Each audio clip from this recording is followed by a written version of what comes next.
Well, good afternoon. It's your old coffin dodger back here again. It's August the 20th, 2020. It's been quite a while since I put up my last podcast, but as I always emphasize, I only do things when I'm inspired to do them. I don't do them for popularity. I don't do them for numbers. I just do them because I'm inspired to research something and to share my conclusions with you. So that's why it's always, well, not always, but sometimes such a long stretch of time between podcasts.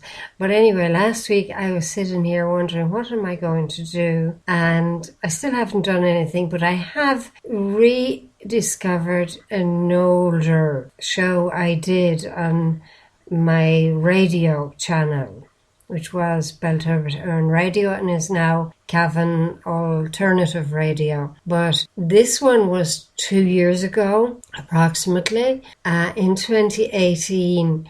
And I listened to it again, or I listened to parts of it, and I was so flabbergasted at how life has changed, how our whole outlook on life has concentrated on one aspect of life, which is the virus. There seems to be no other topic of conversation or no other interviews that doesn't revolve around the virus. So I thought I'd share this particular podcast with you because it was very relevant then, and I'm sure it is just as relevant now, because the person I'm going to talk to, his name is Ozzie. He represents a whole section of our communities. These are drug addicts and people who have become more or less outcasts in their own communities, in their own families, and they move from place to place. They're either homeless or they try and find lodgings somewhere in Ireland. And when I listened back to it, I heard how difficult life is for so many people. And it kind of humbled me as well, because I have a roof over my head and I don't have to worry, at the moment anyway, where I'm going to sleep tonight and where I'm going to get my food tomorrow. But I can just imagine that people in this situation now, they are really the dregs of society as far as our government is concerned. We hear nothing about them.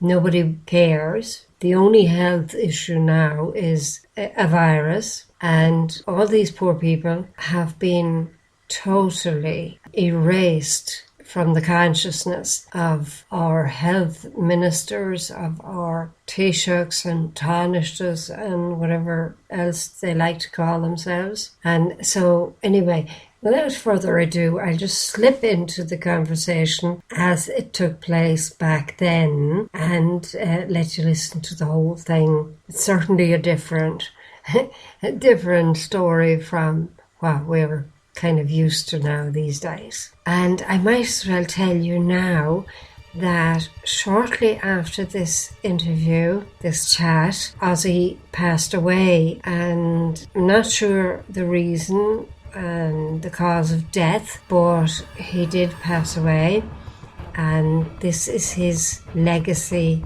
to society and to his family. So that's the reason that I am sharing it again, because I know there are thousands of people out there with no home. They're addicted. Addiction is on the rise again. I heard that recently from a radio interview with Tim Murphy, the chap I refer to later on. And I just want to give attention to a section of society that is totally neglected right now.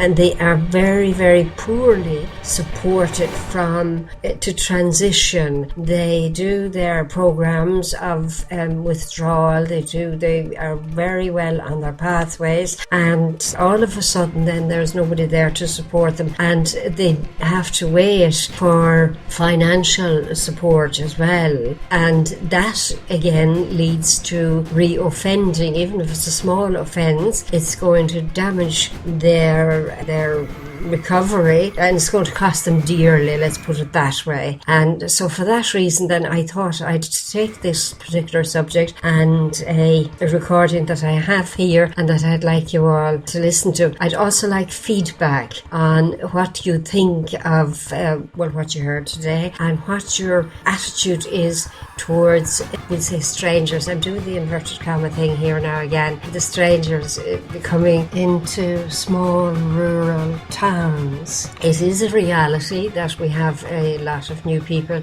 coming into town, but the reason for that is that our population is dwindling and needs to be replaced one way or the other. And what happens is that people are relocated either of their own volition, or they are allocated a house or an apartment around the towns and villages where they've never been before, and where they have no relations. And it is really difficult to integrate people if they don't want to be integrated. Some want it, some don't want it. So I'd love your opinion on that in the comments section. I'd also like to hear from the new residents themselves, be it migrants or people who have had to move down the country, or people who have been relocated for any reason whatsoever, and how they experience life in a new environment. So we have a nice cup of coffee here in front of us. Oh, it is lovely, yeah. Yeah, mine looks nice and milky. And I'm here with a young chap. His name is Ozzie, whom I bumped into recently. And he has a story of his own to tell today. And just asked him, what is it that you want to get out on air there? I'd just like to talk about my addiction and, prison life and where my addiction led me to, What age are you now? I'm 47 years of age now. 47, and when I was growing up, my father, he used to own sweet factories, which we made all hard-boiled sweets and sticks of rock and marshmallow Easter eggs and, so on, crunchies and things like that. But as the years went on, I moved into a house in Hartstown. I had my own company van, and I was earning £800 a week. Now I'm 47 now, so I would have been 18, 19 at the time. You're talking 20 odd years ago, So you joined the company? Yeah, I joined the company, which was great money. And then I was running a night shift myself. I had people under me then, and I'd be in charge of the night shift. So, it was a great job. It was great money at the time. And I remember I was with this girl, and we were living back up in the house in Hartstown, and she went off with herself, and her sister went off apparently to have an abortion over to England, and my mother had sent the two of them over and paid for it. And it was only when they came back, there was money being docked down my wages, and I realised, hang on, I've been left short here, where's the money going? So when my mother explained to me what had happened, I just walked away from everything. I walked away from the factory. I was so annoyed. And from there, I moved down I just met up with certain people who I hung around with, and from there we were selling cannabis, and I'd be selling it for them.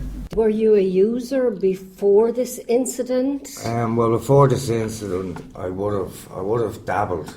Yes. But when I moved down to these people and started hanging around with them, it was like we had endless supplies of the stuff, Mm-hmm.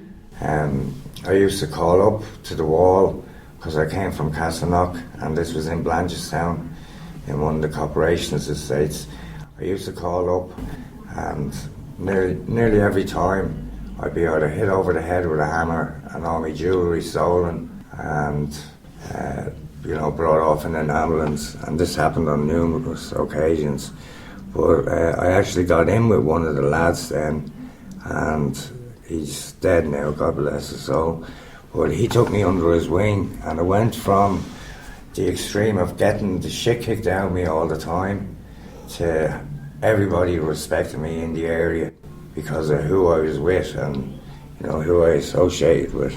And that came with a price, did it? Well, it came with a price. In the end, they were all friends at first. We were all used to drink in the garden and have the laugh.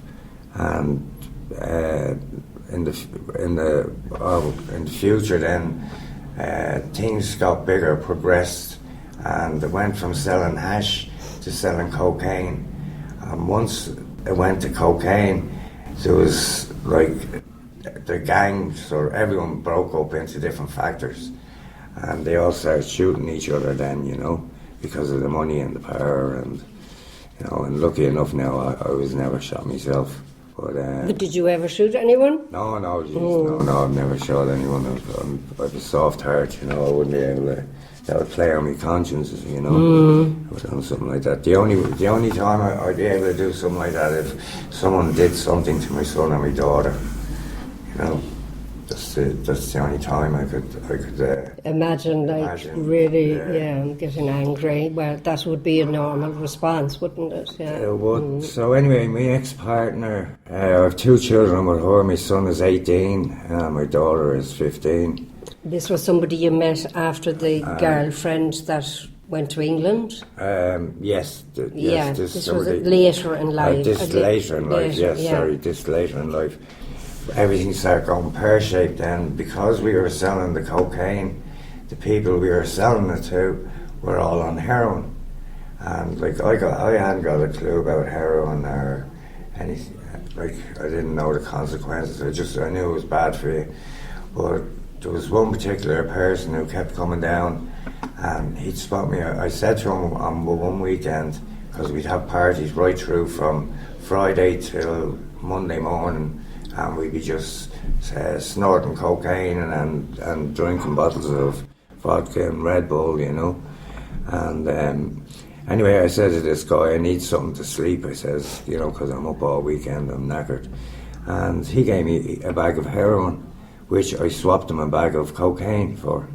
Now, that's how much I didn't know about it. Like, a bag of heroin was €20, where a bag of cocaine was €50. So on anyway, I started smoking this drug, and after 4 or 5 days I woke up sweating, and that was it. I was hooked. So I needed to get more, So, but from there everything went downhill. It was okay at first, I was able to get the money, but then it led me to go out and to steal, robbing out shops to feed my habits, And, my poor father and my mother, my father's dead now 2 years. The trouble that I gave them and my ex-partner over this addiction and getting money and, even stealing off them. And, I was great at manipulating people, And, I knew every trick under the sun, saying it was for a doctor or saying I had to pay for a fine or, I always got the money in the end. But it was just like hitting brick wall after brick wall once I started on the heroin. Because I was a late starter, I would have been 31 when I started. And, that was hard. And because of my addiction then, I was always getting caught, shoplifting and being sent to prison. So I've done so many different sentences that if you were to add them all up, it comes to well over 17 years. So even Judge Nolan and Judge Paul Butler, which is a High Court judge, when I was up in front of them, they even said that I was institutionalised. So I didn't know anything different. So every time I got back out of prison, I'd only last a couple of days. And, you know, my mother would ring the police because I'd be turning up at the family home in such a state, and I'd be back in then on the barring orders. She got barring orders against me. So I think the last 2 years I've been in on barring orders, the last 2 years alone. I'm out now, how long would I be out now? I'm out now, say 2.5 months. I was in the Midlands prison, and there was 2 girls, Aoife and Eleanor. They were going around filming everybody, people who wanted to be on camera. And I said, I'll let you interview me, I'll tell me story. And it was all just about addiction and, why I ended up back in prison. Now, only for those 2 girls got me on the camera, which then all of a sudden governors and chiefs and ACOs and drug counsellors kept coming up to me, It was, I think because it was on film, they were put on the spot. But anyway, the Governor Moran, he paid a deposit for me for the treatment centre, and that's where I got the treatment centre from.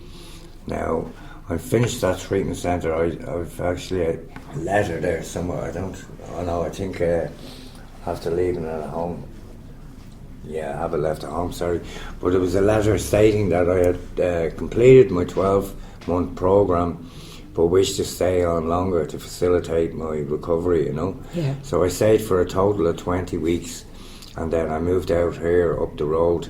My mother got me a place there, and there was nothing wired up when I moved in, but I was in such a hurry, I wanted to get out, And she's adamant she wouldn't have me back in the family home because she knows what way I'm like when, if I was to have a few drinks, and then with the medication that I'm on, because I'm on heavy medication over a bike accident that happened. A set of handlebars went through my head, the helmet came off, So, but with this, when I was in this place now, I was very lonely for the first 3 weeks. I had no television connected, and I was just sitting there. It's easy to imagine that when you go from being surrounded by people, whether it's in prison or in a rehab place, when you go from there to an empty apartment looking at your 4 walls with no regular support, as you have become used to when you're institutionalised, then trouble is on the way. All of a sudden I got a phone call saying he wanted me out of the address.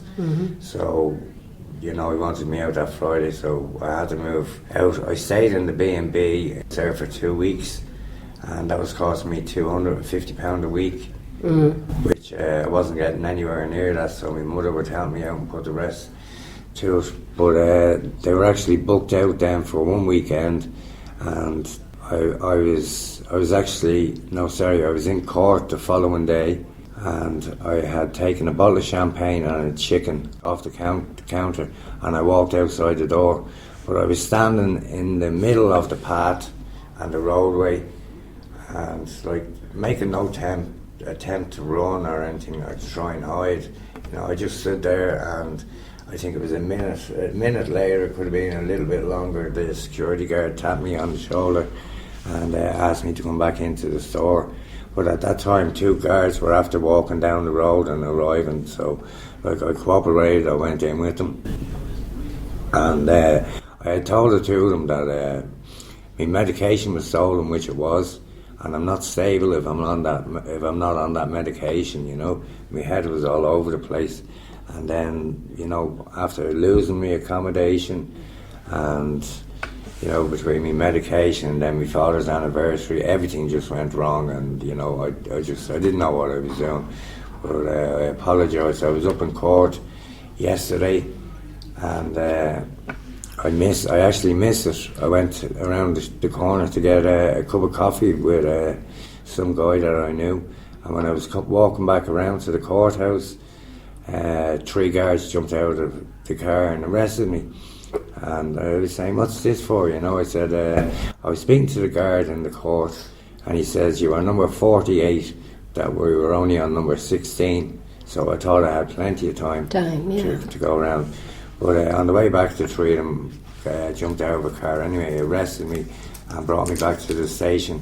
And apparently that was over a bottle of vodka, worth $12.99 out of Dunnes Stores, which was taken on the 10th of last month. And now what happened there was it was a complete misunderstanding. My friend shouted down to me to grab a bottle of vodka, and he had the bank card, so I thought he was paying for it. I thought he had swiped for it, and I took the bottle of vodka and I walked out the door with it anyway. But I'm after being speaking to the guards now, and I explained all this to him. So as soon as I get me money this week, I'm going to go down to the manager and pay for the bottle, because it was just a misunderstanding on both our behalves, you know. But yeah, that was yesterday. I've been adjourned till the 18th now of October. So I'm just waiting on my travel pass to be posted out. I've been accepted on HAP. And excuse me, what's HAP? HAP it's where they help you pay your rent allowance. But I've been accepted on that now, and all I need now is to find a place that will take me in, you know. And yeah, that'd be very important. And who's assisting you with all these applications? Well, my mother came down with me, and we went to the council, and well, I know she's helped me out an awful lot, you know, and to do what she's done for me. Yeah, and some of it maybe she shouldn't have done, you know, because but it's probably the one reason that you're alive today. Alive today, exactly. Yeah, by ringing the police cell and getting me sent to jail on the bar and orders. You know, this was done 3 times in a row, but when I look at it now, she probably thought that I'd be better off in jail, because any time I'm in jail, I always manage to get myself into a routine. Like I'd go back to the gym and I'd be working, you know, full time. So, you know what I mean? I look after myself, whereas years ago, I'd end up taking drugs in prison just to get by, you know. And I was a lot younger then. But drugs in prison? I mean, how come that you can avail of drugs in prison? Well, like John Lonergan, Governor John Lonergan said back in the 80s, 1980s, he said, he said, you'll never get drugs out of prisons because it's part of prison politics. Like, there's people that are coming in and they'd have them consumed, and you know, even some officers bring drugs in for people, you know. Or they'd be getting, okay, so they'd be kind of doing little favours and receiving favours. Or they'd be threatened or whatever. Within the system. Within the system, but there is lots of ways, like you'll never get a cut. Where there's a will, there's a way, I guess. Well, they tried to put nets up in Mountjoy. Sure, it's to no avail, you know what I mean? These nets cost hundreds of thousands for them to put up, sure. I remember in Clover Hill and the first lot of snow we got, the nets fell down with the weight of the snow on top of them. But, do you mean around the fencing, the nets for not being able to throw them throw stuff, not being able to throw stuff. I remember that in Hamburg. We had a prison. I used to live in Hamburg in Germany. And the prisons were one of the prisons was quite nearby, and that was a common practice as well. You know, sometimes you'd even see them standing in different corners, just waiting for the opportunity to throw something over the fence. Yeah. Oh, well, that's prison politics. When you have such a large number of people, like in such a confined space, and like a lot of them. I suppose a lot of them just take the stuff just to get through the day. It's a microcosmos, isn't it? It's really, the world is represented within the prison the same as it is outside. Well, it'd be a lot more frequent to get drugs on the outside than it would be in prison. Like, you pay a lot more in prison for the value you'd be getting. I'd say you pay probably even 4 times the amount of what it would cost you out here for those drugs in prison, you know. So where was the treatment centre? The treatment centre was Brewery in Tipperary. Sister Agnes, and Sister Agnes. Sister Agnes runs that, and I'd just like to say a big thank you to Sister Agnes, because it got me on the straight and narrow, you know. Amazing. Because I honestly didn't think that I'd be able to do it. Now, the only thing that's bothering me is because my bus pass hasn't arrived yet, I can't get buses, so I'm not able to go in and attend any AA meetings, which I need to follow up, you know. like the meetings are very important Yeah. for me, you know. When was the last time you were able to attend a meeting? Well, when I was in Sister Agnes's in Brewery, when I was in the treatment centre, I haven't gone to When it. was that? That's, I'd say, I got out on the 20th of June, I think it was. Yeah. 20th of June. This I got out year? This year, yeah. And I was admitted to it on the 13th of February. The same year? Yeah. February. So I was there altogether for February to June. for 20 weeks. Okay, so you got into a routine there and you were able to, you attended group meetings and... Yeah, we had group meetings every day, and it wasn't so much the group meetings though, it was just other people that had the same problem as yourself, you know, and just talks that we'd have out the back, and like that's like counselling in itself, you know. So did you have any kind of a sponsor or anything that you can that you can ring on the phone and say, "Geez, I'm feeling awful"? Well, there is one guy there, a very good friend of mine, who looked after me twice now when I went in, and his name is Anthony Butler. He's in doing life, you know. He's in 24 years, and but a lovely guy, you know. He helped me out with clothes and, you know, all just accessories, bits and pieces that I needed, you know, when I went back in. So I've actually received a few letters from him, and I hope now to meet up with him soon enough, you know. I hope he'll be moving on, because like he's done his time, you know. It's an awful long time to be in prison, and without getting out, you know, without being allowed out. That's an awful long time. But anyway, about my addiction and stealing to feed my habit, I'd always go into supermarkets and fill up shopping trolleys full of, you know, bottles of vodka and whiskey and you know, all the meats, and you know, I'd push it out through the security guards, and I'd get away with it most times, but there'd be the few times that I would get caught.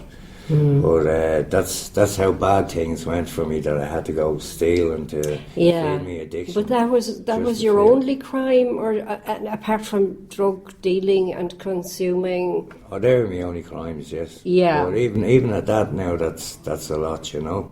It is, of course, it is a lot. We don't, you know, nobody wants to be stolen from, because that puts the prices up for the rest of us, you know, and it puts us all under suspicion, really. Yeah. And unless you're what I don't like, and what I really get annoyed about, is people who, you know, steal because they're hungry. Really, and they have never taken a drug all their life, you know, but they're just, and they may not. There are people going 2 and 3 days, or maybe without food for their children, because they've had to, you know, fulfill other requirements for school or for this and that and the other, and the kids are without food. Right. So if they take a loaf of bread, and I don't like them ending up before a court at all. Oh, you know, no, really, you're right. really, and there is an awful lot of people that are like that. Yeah. That, when I came out, I was out here for a few weeks before I got any of my money sorted out.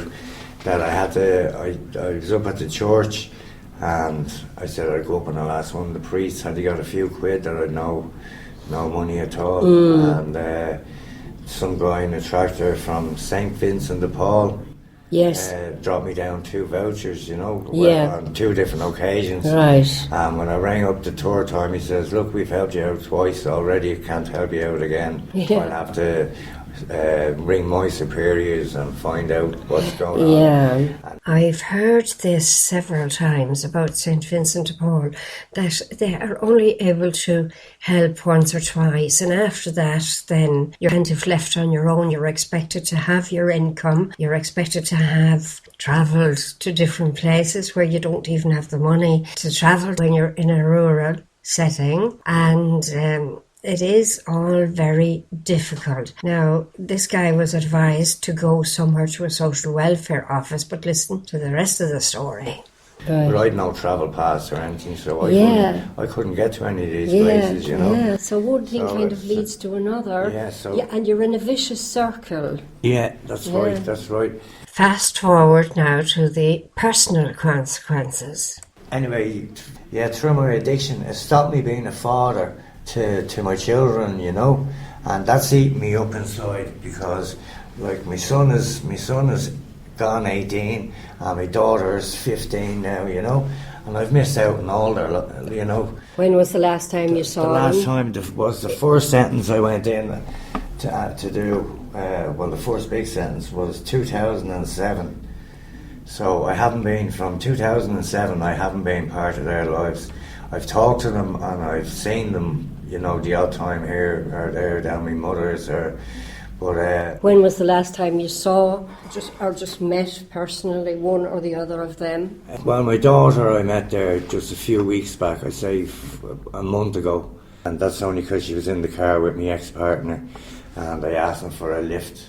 It was the last time I seen my daughter, but I haven't seen my son for 2.5 years, and it's like, because he's 18 now, and there was no father figure there for him. He's starting to act up himself, you know. Well, there was a father figure there for him, but it was the wrong type, wasn't it? Well, you were the father figure. Well, no, because I wasn't living with them, because my ex-partner said she preferred being by herself. Yeah, but you're still the father. Oh, I was still the father, but and you're the one he refers to, either way, good or bad. Well, I'd like to see a lot more of him, you know. Yeah.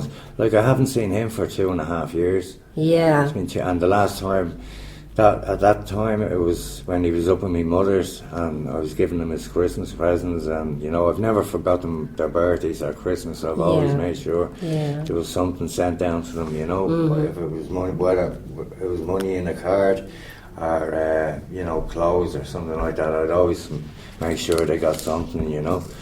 But apart from that, no, I've never been there for them, and that's sort of eating me up inside. But I'm no good to either of them unless I get myself better first. Exactly. So, like, I've a lot of work to do. These meetings, I have to go to the meetings, because since I've left the treatment centre now, and I won't tell a lie, I have gone into a pub and I did have 2 pints of Guinness, and then I also had 2 cans of a lager, and this on a different date, and then someone bought a 2 litre of cider and I drank that with them, you know. So even though it was only small amounts, it's the fact that I was going back to the alcohol. Yes. Now I haven't drank anything now in the last 4 or 5 weeks. I haven't had anything at all. So I'm doing okay that way now. But I need these meetings to attend, you know, and I need to get myself a sponsor. Definitely. You know, that's if I want to stay in the straight and narrow, because you know, I know how quickly things can go bad. Yeah. So on one of the sentences I got out, I came back and I called up to another friend in Blanchestown, and I brought a bottle of whiskey with me, and we had a drink. And with the medication that I'm on, the Zimmervein, I was after swallowing a few of them. And I had to be carried into the car and then carried home, you know, out of the car and put into bed. But I started getting restless then, saying, I'm getting up, I want to go to the Blanchestown shopping centre and all this. And I said I wanted to go to the Blanchestown shopping centre, but my mother had enough. Like, I was only out of prison and she hadn't seen me. So after being there for the first 6 months, I got a force for completing the 6 months, and then to arrive home at that state, you know what I mean? And it wasn't fair on her. So I could understand where she was coming from by ringing the police and getting me put back into prison, you know, because she thought it was a safer place for me. Yeah. And I suppose we might as well mention here that there is actually an addiction service here in Cavan, and it's run by a chap called Tim Murphy. He's been there for years and years. You often hear him on the radio, and he does report regularly on the fact that the addictions as in general are on the rise. But he is the man to contact if you are ever seriously looking for the next step forward in your recovery. You know, I had an apartment in Athlone when I used to work down there for my father, and the likes of Carlo, and these are things that you never hear about on the news. But you know, there's a lot of towns and you know, villages around the country which are absolutely rampant with, you know, Class A drugs, heroin and things like that. But you never hear anything on the news about this, you know. Well, you only hear about it when there's been a tragedy of some sort, or a hall that's been found in Dublin, and you know, all this about the Killashandra gang, and you know, where the cab are hitting them in the pocket, finding large amounts of drugs and cash. And were you able to get away from your gangs safely without being, you know, threatened in any way? Well, no, I was threatened. I was threatened. Four of them came through the door when I was down in Navan. I'm not going to mention any names. No, we won't mention names. I was thrown through a glass table, and there was an iron plugged in, and you know, my skin was being pulled off my chest and my face. And then there was a gun put to my head, and you know, the trigger was pulled, and you know, obviously there was no bullets in it. Well, what was their message? What was the message? That was their message. I got on to the main man, and I told him on the phone that I wasn't hiding anybody in the house, because he thought. And how does that impact on you? I mean, how, when you look back on it now, were you kind of were you numbed because you were on drugs at the time, or being threatened like that is no? No, I know that, but this happened numerous times, you know, where things like that would happen.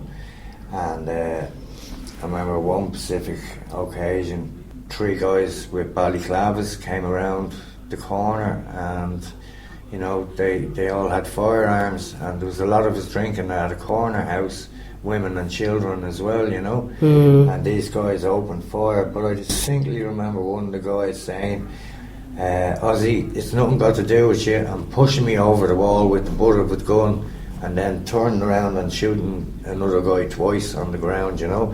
So I've had psychiatrists and psychologists in with me, and they said they diagnosed me with suffering with post-traumatic distress disorder, you know. And some of the things I have seen in prison, which were very gruesome, and you know, people getting cut up and all that.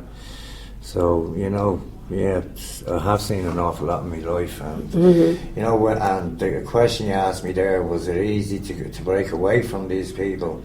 Well, I told the main man I used to work for, I told him, I said, look, I just want to be with my children and my partner. I'm not getting involved in any arguments, you know, because of the bang of the head I got, you know, if I get a belt in the head, it could finish me, you know. You know, I had neurosurgery, 3 blood clots removed, so even the neurosurgeon said, you have 15 years of life left and you make the most of it. And that was 22 years ago. Yeah. And I've never gone for one checkup, you know. So, you know, each day of my life is a bonus. Why do some people become addicts and others don't? I think the difference is something called resilience. We'll ask Ozzie anyway. What you're after telling me, Ozzie, just tells me that you have very little regard for yourself from the time you started taking drugs. How was it before that? Well, before that, I can tell you a story now where I think everything is when I start changing, you know, my humours, and I've already explained this to my mother, and you know, sitting down at a consultation with Sister Agnes in Brewery. It was like I was always spoilt as a child, because I was the eldest grandson, you know, And then my sister came along, and I was very protective of my sister. And then 9 years later, my brother came along. But all the love and attention that I seeked it was like I was after being pushed aside when my brother came along 9 years later. I was born in 1971, he was born in 1980. But that's when I started doing everything, trying to get the same attention. But I was doing everything wrong by stealing and getting into trouble. And you were looking for attention, but you looked for it in the wrong way. In the wrong way, yes. In the wrong way, because I thought I was just after being pushed aside. Any attention was better than none. Yeah. So that's where I started going wrong. And that was at an early age. My mother and my father, they had me going to see psychiatrists, and like that was £100 a session, which wasn't cheap back in the day. And this is like I was only 14, 15. But I met a girl then, but I actually got a tattoo on my arm there because it looked something similar to her. Now the lead singer of Guns N' Roses has the exact same tattoo. So I brought in a photograph of him with the tattoo, and I got your man to tattoo it onto my arm anyway.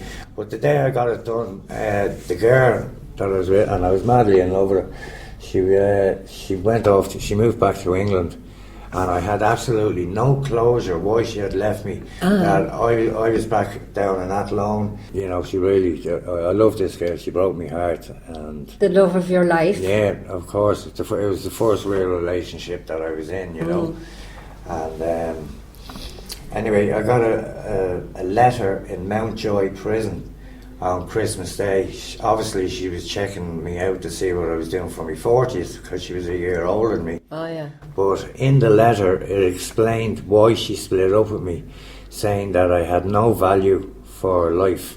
And she explained this in the letter. What frightened her the most was the Roselawn Bridge dividing Castleknock and Blanchardstown. I overtook a car going up the hill, so if there was anything coming on the other side, because I only jumped the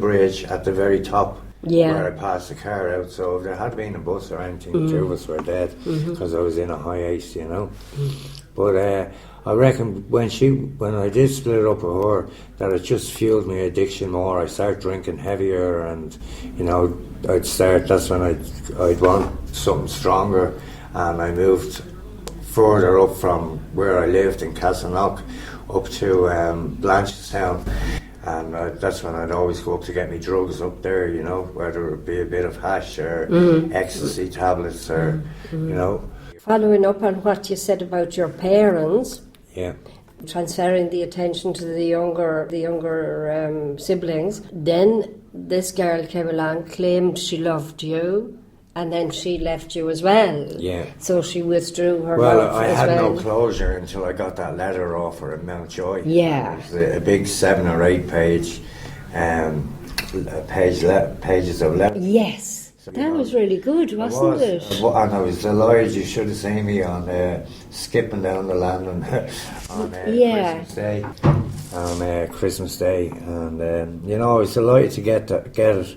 But when I got out, I picked up another heroin habit when I was in there, because I was a trustee cleaner. So as part of my job, it was, people were calling me at the doors, running the past. You were a messenger as well. A messenger as well, you would say, yes. But I only ended up getting strung out of my head again on heroin. And I remember my mother and my sister coming up to visit me, and my whole face was sunk in, and I was after being over in the training unit, and so I wouldn't have to give urines, I kept them playing up on my teeth, and I ended up getting all my teeth pulled, and I'd only 2 to the front of my head. And I went up to I was up in Dunboyne, and after taking a load of tablets, I said I'll go up and I'll break into the surgery up there, and now I've been caught for this and everything I have, But when I came back to my mother's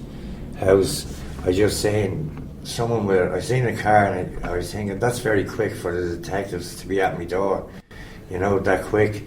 And as I walked in the conservatory was some girl with long black hair and my father, but it was Justine, this girl that I have tattooed on my arm. And like this was, say, 23 years after she split up from me. She was sitting there, but I could see the look of disappointment on her face when she seen the state of me, because I was strung out to bits and I had no weight on me, and I had only 2 teeth to the front of my head. So I wish she had never seen me like that, you know. Yeah. So that was eating me up. Yeah. And you know, she sent me back a text then saying, you never even offered me a cup of coffee. Yeah. But I was only interested in getting more drugs. The next fix. The next fix, yeah. Yeah. So what are your plans now? I'm hoping to move somewhere, but I don't know where. I would. But the rent, when HAP is paying the rent, giving you assistance, I think they don't want you to get a place that's higher than, we say, €400 or something. That's right, yes. Yeah. I actually have to... I have other people, you know, that I know, and they can't find places at that price. Yeah. Nobody will rent you an apartment or a house, you know, and there's no apartments. Yeah, well, the place I had around the corner now, I must say it was very, very small, and I wasn't happy there. I was after spending 3 weeks there before I got as much as a television. You know? So I had a small little radio which my mother got me. Yeah. But the only view I had, just say you were looking out the window there, was just a brick wall. You know, I'd be hyperactive. I need to keep myself busy. So I'd love some line of factory work or something like that, you know. Yeah. I was able to get that would suit me down to the ground. What you want to do is to really stay on this track that you have created for yourself now. Yeah. You have your disability benefit, you have your rent assistance or rent allowance. Well, I've been accepted for these things, and they did say that they'd send out my travel pass to my old address, but that was last Friday. I was talking to the woman and I rang back and they said they had done it up and they were to send it out.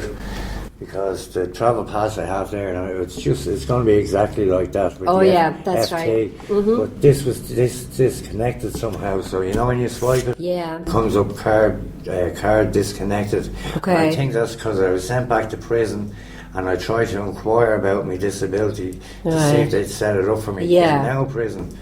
And the social welfare officer there, you know, obviously she inquired about it, but got me switched off. So you're waiting now for a new one? So I've been waiting for this, and I've been waiting 3 months now for this since I got... probably even a little bit longer, because I filled out all the forms in the treatment centre and sent them off. So what is your message today? Well, accommodation to people listening in. Well, it's never too late to change. You know, I could see no light at the end of the tunnel, but once I went to the treatment centre, I had faith then. You know, I had faith that this was going to work out.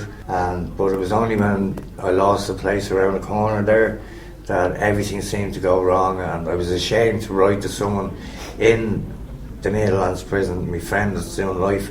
Where is the Midlands prison? Portlaoise. Oh, okay, yeah. So I was afraid to write him a letter and tell him that what was after happening, you know, because I was ashamed myself. Yeah, you let yourself down, didn't you? Yeah. But my message for people that are listening to this is it's never too late, and like my advice would be don't ever get involved in heroin, because I'm after losing everything because of it. Absolutely everything. And as well as the homeless situation, you know, so that has me annoyed. And then the fact that, you know, I'm from Ireland and I can't get a place, you know, and yet there's foreigners coming in, and now I'm not racist or anything, but they're coming in and they're getting the best of apartments straight away, you know, and preferential kind of treatment. Yeah. There's a lot of people talk about that, and that's the way a lot of people see it as well, that they're being kind of disadvantaged over people who are coming into the country, and it's not even, people with addictions or anything, or prison sentences or prison history. It's ordinary people looking for a new home, like to move out of home. You say 25, 30-year-olds want to move out of their parental houses. And they're not able to do that either. Well, it was like I said, I've done an interview with TV3, and it's going to be aired on the 11th of October, and it was just me basically talking about prison and my addiction, but they have absolutely nothing set up as regarding rehabilitation for prisoners that are getting out. For lifers, there's absolutely nothing either, So what happens is you are discharged, we'll say, on the 31st of September, and then into the world you don't have no help whatsoever. So unless you have, if you're a lifer, unless you have an address that you can go to, you're not getting out, Oh, you don't get out? No. Okay. No, they won't let you out unless you have an address of family or, But if you have, we'll say, a 6-month sentence, then of course you lose everything. But do you have to have a new address to be discharged? Well, I know if you're doing small sentences like that, 6 months, you will lose your disability or your social welfare, and that will be automatically cut off. But And will that be kind of taken care of coming up to your discharge, that there's a social worker inside helping you? Well, there is a social worker inside, but it just means you're being handed a cheque going out the door. So anyone who has picked up an addiction or is an addict, the first thing they're going to go and do is buy drink or go and buy drugs or whatever it may be, So they don't help you from the prison to rent a room, to apply for disability benefit, or to apply for any benefit or job seekers allowance, depending on what. No, they give you just get a cheque going out the door, and you're told to go to your nearest community well. And the last time I got out, I was going up through Finglas, and I seen at the back of Mount Joy, I thought it was a festival that was on. The whole length of the river there at the back of Mount Joy was just covered in tents. I thought it was an actual festival. This is all the homeless people, all sleeping in tents. And I was convinced that there was a festival on, because I was looking to see if I could see a stage, But it wasn't. It was just all the homeless sleeping in tents. And would they have been people who are convicted? Or? Well, a lot of them probably would have spent time in prison as well, and then there's a lot of them who just lost everything, So there's loads of homeless and around the country that we don't even hear about. I know, it's disgraceful. And I think the government, they're spending money in different sections, around the country where they could be housing these people, and it wouldn't cost them a fraction of what they're doing, spending on building these houses. They're supposed to go up, they're supposed to build 50 houses, and it's going to cost so many millions. And of course, that's politics, isn't it? Talk, talk, talk, and very little action. So you are, just to summarise now and to finish off, you appeal to people we'll say people who haven't been through what you have been through. You're appealing to them to think more before they judge you. Yeah, that's because that's always been a problem of mine, especially when I'm drinking whiskey and I take my medication. I never think of the consequences, I always, it's like I'm planting a seed in my head saying, right, I'll go over, I'll take something out of that shop, or I need one of them. But I never think of the consequences, which has always led me to be locked up or back in prison, There's a lot more to be said, and there was some more said that just wouldn't fit in here today. I'm going to finish off now with a song by CYRIL REILLY from Killashandra, otherwise known as Mono as opposed to Bono. I love that choice of name, and this is one of CYRIL's songs that I'm going to play for you here, and I'll be chatting to CYRIL himself in the very near future, so we'll look forward to that. And I think this song is very, very appropriate, so thank you, CYRIL, for that. Bye bye for now. Look after yourselves and look out for one another. There's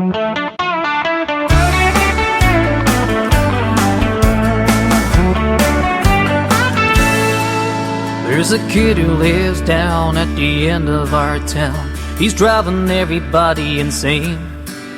'Cause since he was a child, he's always been kinda wild and in trouble again and again. He's broken all the rules, he doesn't go to school, 'cause he's got other things in his head. Though he's gone to the bed, he's not a bad kid. You know his daddy ran off when he was 5 with a woman only half his age. And although it was tough, they had enough to survive until he reached that difficult stage. When he got to his teens, and all that it means, he didn't have what the other kids did. So he's gone to the bed, he's not a bad kid. He's not a bad kid, in spite of it all. 'Cause if you look through his soul, you'll find a heart of gold. You won't find any bad at all. He's not a bad kid, it's just what they say. But in spite of all the things that are said, he's not a bad kid.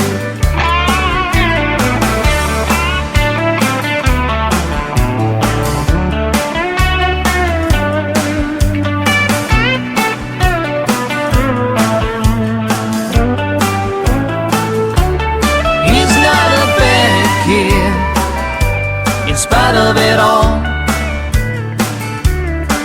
'cause if you look through his soul, you'll find a heart of gold. You won't find any bad at all. He's not a bad kid, it's just what they say. But in spite of all the things that are said, he's not a bad kid. Say he'll always be a loser, be a drunk or a drugs abuser. Oh, I know that he's always stealing cars, and he drives them like he's in a rage. And I know that he's always hanging out in bars, even though he's underage. But for kids like him, the chances are slim, 'cause he will never get ahead. So he's gone to the bed, but he's not a bad kid. No, he's not a bad kid, in spite of it all. 'Cause if you look through his soul, you'll find a heart of gold. You won't find any bad at all. He's not a bad kid, it's just what they say. But in spite of all the things that are said, he's not a bad kid. No, he's not a bad kid, it's just what they say. But in spite of all the things that are said, he's not a bad kid. No, in spite of all the things that are said, he's not a bad kid.